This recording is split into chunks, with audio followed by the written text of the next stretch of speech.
In other news, airport workers, pilots, flight attendants and air traffic control officials protested at the U.S. Capitol, calling for an end to the government's shutdown. U.S. airport security workers and air traffic controllers working without pay have been warning that security and safety could be compromised if the government shutdown continues. Changed forever on September 11th, 2001. I work for the concessionaire in Mount Rainier National Park, running the hotels and food service.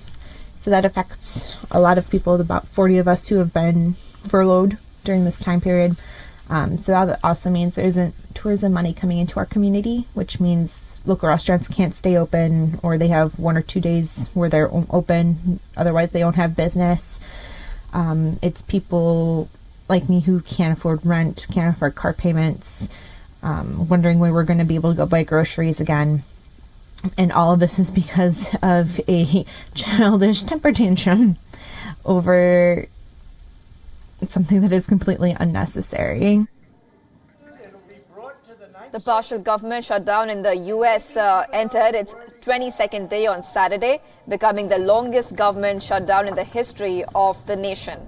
An estimated 800,000 federal workers have been affected by the shutdown. The previous record dates back to 1996, when the government was shut down as a result of a clash between President Bill Clinton and the Congress.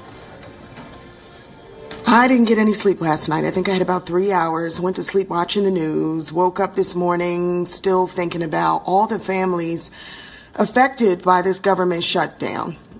It's real. You know, people worried about how to pay their rent. 78% of the country is already living check to check. This is real for so many families. And it just made me say, what can I do? You know, what can we do?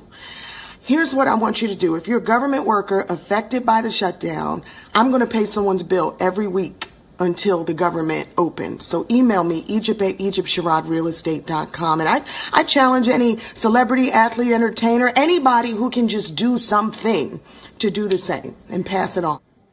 Now, despite breaking this record, the U.S. President Trump has refused to back down from his demand for a border wall. He tweeted, and I quote, "I do have a plan on the shutdown, but to understand that plan, you would have to understand the fact that I won the election and I promised safety and security for the American people. Part of that promise was a wall at the southern border. Elections have consequences," unquote. The impasse is being questioned by several analysts, both at home and abroad.